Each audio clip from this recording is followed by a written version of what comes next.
Sacrifice. What's up everybody, Kinetic here. Now this video is dedicated to getting the high score. That's what you're looking at right now. I just did a challenge quest and got a score of 510, and I'm thinking to myself, you know what, this is insanely important to soul sacrifice, because for everyone that's playing, everyone that plans to play this game, no matter what mode you're in, single player, multiplayer, challenge, whatever you're doing, eventually you guys are going to hit a very hard difficulty, and you're going to need to therefore upgrade your spells. And in order to upgrade your spells quickly and get some really cool shit and some really powerful spells, you're going to need to get the high score, because from your high score, like you see here, you will be able to get more spells and more rare spells as well. I want to talk about first a little bit about the scoring system, right? Now, there's lots of different ways to score points, and I'm going to try and explain what you're looking at right here. Basically, right, there are things that you need to focus on and things that you should just kind of, how could I say, subconsciously want to do to try and achieve a very high score. Some things that you should be trying to aim for but not necessarily actively aiming for would be trying to complete the quest as quickly as possible, whether it's just a minion fight or a boss fight. Try to do it as quickly as possible, and also try to not get hit a lot. It's almost impossible. I mean, it's very difficult at times with especially boss fights to not get hit. But if you can not get hit, or at least take very little damage, then you will get lots of points from that. But again, it's not something to aim for, but it is something worth trying to do. What you should be trying to do is focusing on elemental weaknesses. This is a big part of Soul Sacrifice's scoring system. What you're looking at here are some big numbers here, right? The 100 points here and the 150 points, that's from doing it fast and doing it flawless in this challenge quest. Other big points worth noting are over here, the 40 plus there, that's for doing an elemental weakness hit. Now what does that mean? Well, each monster has an elemental sort of alignment. So for example, you may be fighting an ice enemy or something like that. If you hit it with a lightning spell, that is its elemental weakness, and that is how you will score the 40 points, for example there. The 60 points here, that is for an elemental break. So if you manage to lock up an enemy into a stun, an elemental stun, and you'll see what I'm talking about here in a minute, then they will sort of be kind of like having a fidget. They'll be like shaking and stuff like that if you hit them with the right spell. And then at that moment, if you hit them with the break element of whatever element they are stunned with, then you will get 60 points. And what do I mean by that? Okay, so example, let's go back to ice, right? If I hit an enemy and I encase it in a big block of ice, if I stun him, therefore, with ice, and then break that, like I said, with lightning, that is how you get the 60 points right there. There's lots of other points here, the plus 10s, the plus 20s, and stuff like that. That's what we're going to talk about starting from now. And that is what legendary looks like right there.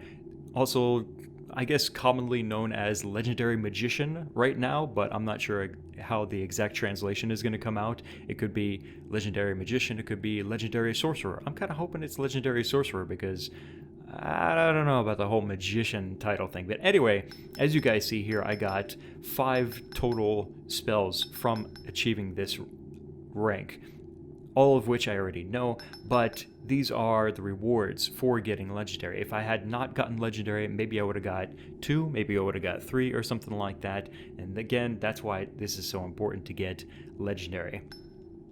Let me actually show you guys now what I'm talking about. Show this in action. I'm going to repeat this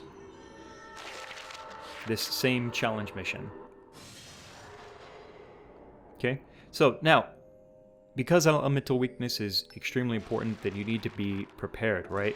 If you don't know what you're getting into, if you don't necessarily understand the elemental weaknesses of your enemies or whatever, but you do understand how to counter elements and stuff like that, which at the very least you should know, then just bring like a selection, bring like a variety of spells such as this. Now this is kind of, I mean, this isn't what I would say ideal, but I mean, you could do this if you want to. I would say if you don't understand what you're up against, what elements you might be fighting, then at least bring three. Bring three elements such as ice, lightning, and fire, and then just have like a healing spell here, for example, maybe a protection spell here. Let me go ahead and just switch that for example's sake, right? Here we go. So I'm going to bring a fire shield. And where's my healing spells? Here we go. So I'll bring a healing spell. So this is maybe what I would say is probably the average setup for a typical mission or whatever. But again, this is going to be very different, and depending on if you're fighting like just a group of minions or whether you're fighting a boss or something like that. So you're gonna have to cater that to whatever your situation is. But as far as elements, bring, I would say, 3 if you don't know what you're up against. Here what you're looking at is I have the choice of bringing some NPC companions with me. However, with doing these challenge missions, I find that these guys get in my way. If I'm trying to get counters off, which is a good source of points, if I'm trying to do elemental stuns and breaks and things like that, these guys can tend to get in the way. So I go solo with these challenge missions, unless I really need to. But I find it makes it easier. I have more control over the situation. So first let's look at this in a single player aspect, a solo aspect, and then I'm going to show you guys what it should look like trying to get legendary for a multiplayer situation. Okay, so again, speed and health are something that we should aim for, but it's not necessarily what we are going for.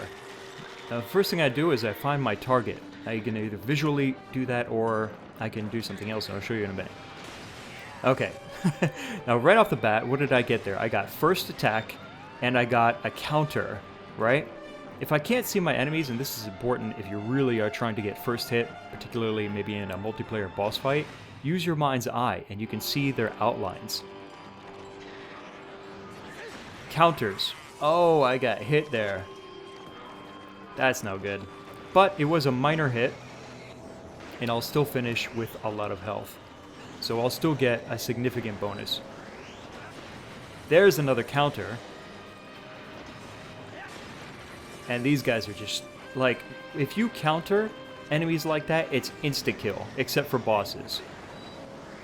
That's the only time you won't get an insta-kill from a counter, is if you're fighting up against a boss. Now, I'm sacrificing, and if I sacrifice a lot, I will get points for that. I'm going to try and encase this enemy. Nope, didn't work. Just flat out died. And that's going to happen sometimes. But what I'm aiming to do next, and this is probably the most important thing, is I'm aiming to get an elemental stun and then an elemental break-in. That's what I'm calling it. Maybe that's not what it'll be officially called later, but that's what I'm calling it. And this is... There. That is an elemental stun. The enemy is completely locked up and can't do jack shit until either they break free or... Asshole. Or... That is the elemental break I was talking about. 60 points right there. Doing it again will not get you any more points though. So it's a one-time thing, but you really should go for it if you can. Really try to go for it.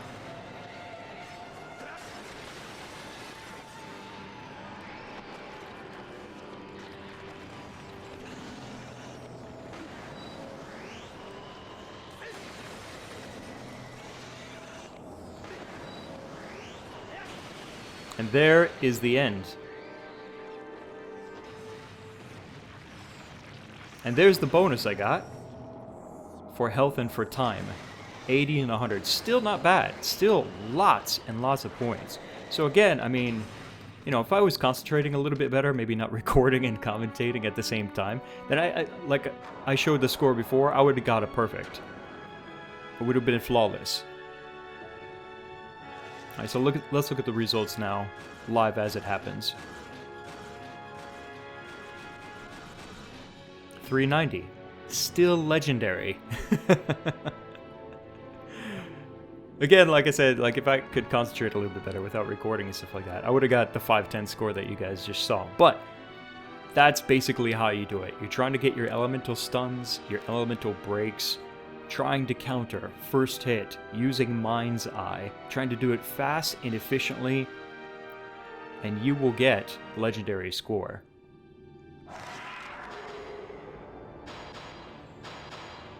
And there it is. There's the 5 spells. And this is how you upgrade your spells. This is how you get more power, and this is what's going to really push you through the content, because eventually, and it might be when it happened to me, when I hit the Harpy boss in the story mode, that's when I realized it was time to upgrade, because I had little to no chance against that boss. I seriously needed power to be able to take her on. So yeah, there you go, guys. Repeat this through other missions, other challenges, or maybe repeat other story missions, quests, whatever you want to call them, and keep getting your spells. Keep upgrading, get that power you need. Now, let's look at what this looks like in a multiplayer situation.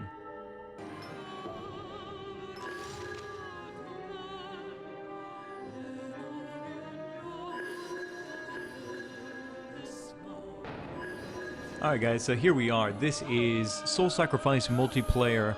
I just found a group of a bunch of randoms here, and I'm going to demonstrate now in this group the multiplayer and the way that you need to try and get legendary through this.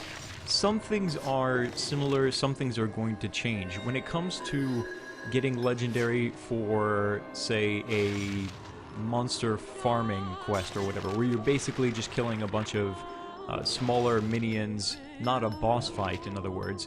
Things are going to be very similar to before. You're going to be doing the same things, such as trying to get first strike, trying to do elemental stuns, trying to counter, and of course, you want to try and get as many sacrifices as possible.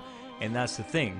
The same reason why I don't bring NPCs when I do challenges and stuff like that is the same reason it's difficult in multiplayer, because everybody is very competitive about trying to get a sacrifice or trying to get a save from a downed minion. So it's going to be a little bit tougher, but it's still very, very doable. So you're basically going to be going through sort of the similar rotation of the single player. You're going to focus on starting with your mind's eye, or just visually capturing, you know, noticing whatever monsters are around, and then quickly trying to get a first strike.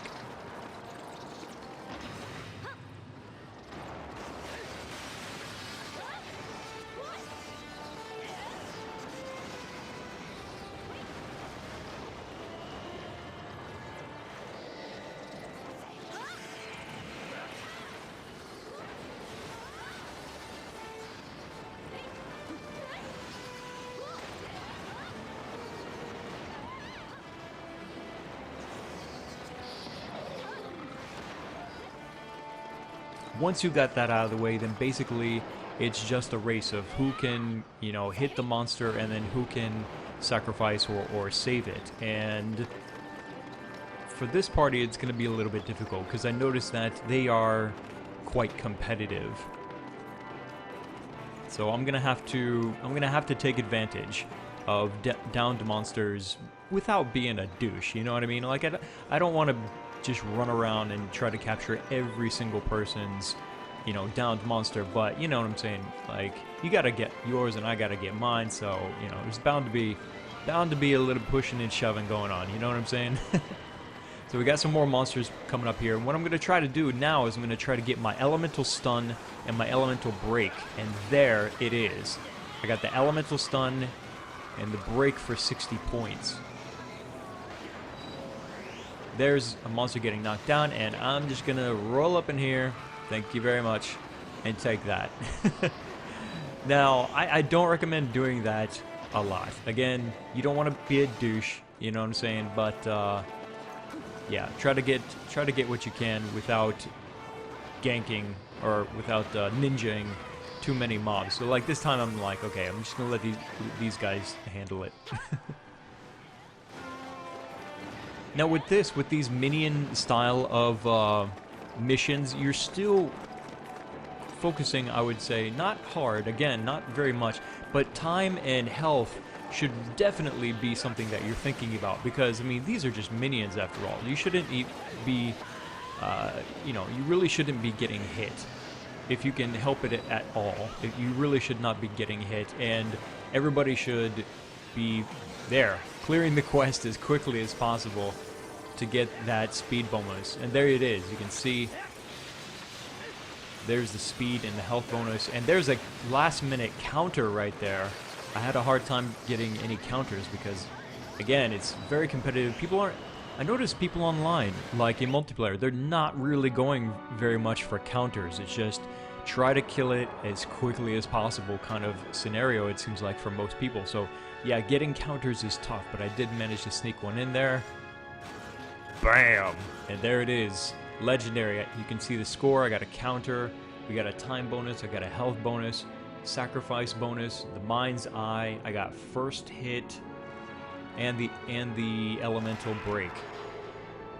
And there are my 5 rewards, including a new one. So there you go. That's what it looks like for a sort of minion farming mission. That's, I guess, what I'm going to call it. A minion farming mission. And next up, I'm going to show you guys a boss fight. Now, this is when things are going to get very, very, very different.